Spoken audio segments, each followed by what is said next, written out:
જેતપુર બાદ ગેસ લાઇનના વિરોધમાં હવે દ્વારકા ખાતે મોટું આંદોલન થશે। આ સવાલ એટલા માટે થઈ રહ્યો છે કારણ કે સાણંદના ડરણમાં જે પ્રમાણે ગેસ લાઇનનો વિરોધ થયો હતો તેવી જ રીતે દ્વારકામાં પણ થઈ રહ્યું છે। દ્વારકામાં જે ખેડૂતો છે તેના ખેતરમાં અત્યારે ઉભો પાક છે એ બધાની વચ્ચે ગેસ લાઇન નાખવામાં આવી રહી છે એટલે ઉભો પાક બરબાદ થઈ રહ્યો છે। સાથે જ કોઈ વળતરની સ્પષ્ટતા નથી કરવામાં આવી અને તેને લઈને અત્યારે ખેડૂતો છે ક્યાંક આક્રમક મૂડમાં દેખાઈ રહ્યા છે। જે ખાનગી કંપનીઓની ગેસ લાઇન ખેડૂતોના ખેતરમાંથી નીકળી રહી છે, ખેડૂતો અત્યારે કામગીરી કરવા નથી દેતા એટલે કે પોલીસ અને ખેડૂતો વચ્ચે ક્યાંક ચકમકે જરતા હોય તેવા દ્રશ્યો પણ સામે આવી રહ્યા છે। નમસ્કાર, ગુજરાત BS9 TV ન્યૂઝમાં આપની સાથે હું છું ભગવતી વિશાવડિયા। છેલ્લા ઘણા સમયથી આપણે જોઈ રહ્યા છીએ કે ખેડૂતો છે તે વીજ લાઇન હોય, ગેસ લાઇન હોય કે બીજી કંઈ પણ લાઈનો કેમ ન હોય તેમના ખેતરમાંથી નીકળે છે તો તેને યોગ્ય નથી વળતર મળતું, એટલા માટે તે આંદોલન કરી રહ્યા છે, મેદાન ઉતર્યા છે। ઘણી બધી વખત આપણે જોયું કે રસ્તા પર ચક્કાજામ પણ તેમણે કર્યા છે। ફરી એક વખત એવા જે દ્રશ્યો દ્વારકામાંથી સામે આવ્યા છે કારણ કે દ્વારકામાં GSPL ગેસ પાઇપલાઇનના વિરોધમાં અત્યારે ખેડૂતો છે તે મેદાન ઉતર્યા છે, વિરોધ કરી રહ્યા છે કારણ કે કંપની દ્વારા ઉભા પાકમાં JCB મશીન ચાલુ કરતા વિરોધ થઈ રહ્યો છે કારણ કે તેમનો ઉભો પાક બરબાદ થઈ રહ્યો છે। ગઈકાલે ખેડૂતોએ પોતાના ખેતરમાં બેનરો લગાવી વિરોધ કર્યો હતો।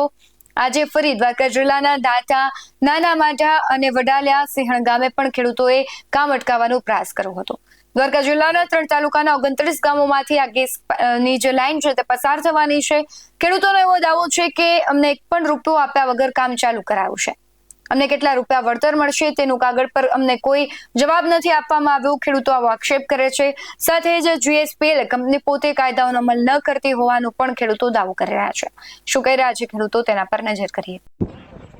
આજરોજ તારીખ 29 જુલાઈ ખંભાળિયા તાલુકાના દાતા ગામે GSPL કંપની દ્વારા જે ખેડૂતોના ઊભા પાકમાં JCB ચલાવવામાં આવે છે અને પોલીસ પ્રોટેક્શન હારે રાખી અને ખેડૂતોને કોઈ પણ જાતનું વળતર ચૂકવ્યા વગર કંપની જે કામ કરે છે તો આ કંપનીના કયા અધિકારો કંપનીને મળેલ છે, જે ખેડૂતોને પોતાના પાકમાં પોતાની પરવાનગી વિના કોઈ પણ જાતની નોટિસ આપ્યા વગર જે ખેડૂતોને જે ખેતરનો ઊભો પાક તમે જોઈ શકો છો, આમ જે બે અઢી મહિનાની જે મગફળી છે તેના ઉપર ચોમાસામાં પણ આવી રીતે કંપની દ્વારા તાનાશાહી કરવામાં આવે છે અને જે આપ જોઈ શકો છો દેવભૂમિ દ્વારકાના તમામ ખેડૂતોને આહવાન કરવામાં આવે છે કે તમે ખેડૂતો સાથે જોડાઓ અને ખેડૂતોનો હકનું જે માગે છે, જે ખેડૂત પોતાની વળતર માગે છે એના સાથે સહમત રહ્યો અને ખેડૂતોને વધારેમાં વધારે વળતર કેવી રીતે મળે એના માટેને અમે આજે GSPL દ્વારા દાતા ગામે કામ બંધ કરવામાં આવે છે।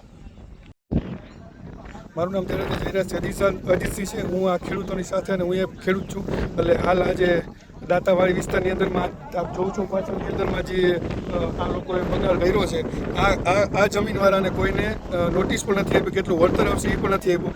એટલા માટે આજ તમે આની કોર પર જોઈ શકો છો કેટલા ખેડૂત ભાઈઓ બધા આવ્યા છે જે આજે કામ બંધ કરાવ્યું છે। GSPLની અધિકારી પોલીસ પ્રોટેક્શન સાથે આવ્યા છે ને આજે અમે લોકો આજના દિવસ પૂરતું અમે આજે કામ બંધ કરવા માટે આવ્યા છે। તો મારા બધા ખેડૂતને નમ્ર વિનંતી છે કે જેટલા પણ દેવભૂમિ દ્વારકાના ખેડૂત હોય એ બધાય પોતપોતાની રીતે જ્યાં પણ અને ખેડૂતો અન્યાય થતો હોય ત્યાં પહોંચી જાઓ અને આવી રીતના વિરોધ કરીને કામ પણ કરે। ખેડૂત આક્ષેપ કરી રહ્યા છે કે વળતર નથી મળી રહ્યું। બીજી બાજુ વીજ લાઇનમાં પણ એ જ રીતે થઈ રહ્યું છે। સરકારે અને ખાનગી વીજ કંપનીઓએ જાહેરાત કરી છે પરંતુ ખેડૂતોમાં અસંતોષ છે, તેમને જે વળતર આપવામાં આવી રહ્યું છે સાથે તેમની સુરક્ષાનો જે સવાલ ઉભો થઈ રહ્યો છે તે પણ એક ખૂબ મહત્વની વાત છે। હવે જોવાનું રહેશે કે ખેડૂતો છે વીજ લાઇનના વિરોધમાં આંદોલન કરી રહ્યા છે। હવે ગેસ લાઇનના વિરોધમાં જે આંદોલન છે તે આગામી દિવસોમાં ખૂબ મોટું થશે, ખેડૂતો સંગઠિત થશે અને કંઈક મોટું કરશે કે કેમ તે આવનારો સમય બતાવશે, પરંતુ ખેડૂતો ત્યારે ચીમકી આપી રહ્યા છે કે જો તેમની માંગ સંતોષવામાં નહીં આવે તો આગામી દિવસોમાં જવાબદાર લોકોને ભારે પડશે। તમારું શું માનવું છે કમેન્ટમાં જરૂરથી જણાવજો। બાકી આવા જ વધુ અહેવાલો સાથે ફરી મળતા રહીશું। તમે અમારી YouTube ચેનલને સબસ્ક્રાઇબ કરવાનું અને Facebook અને Instagram પર ફોલો કરવાનું ભૂલશો નહીં। બાકી નવી અપડેટ્સ મેળવવા માટે આપ જોતા રહો BS9 ન્યૂઝ। નમસ્કાર।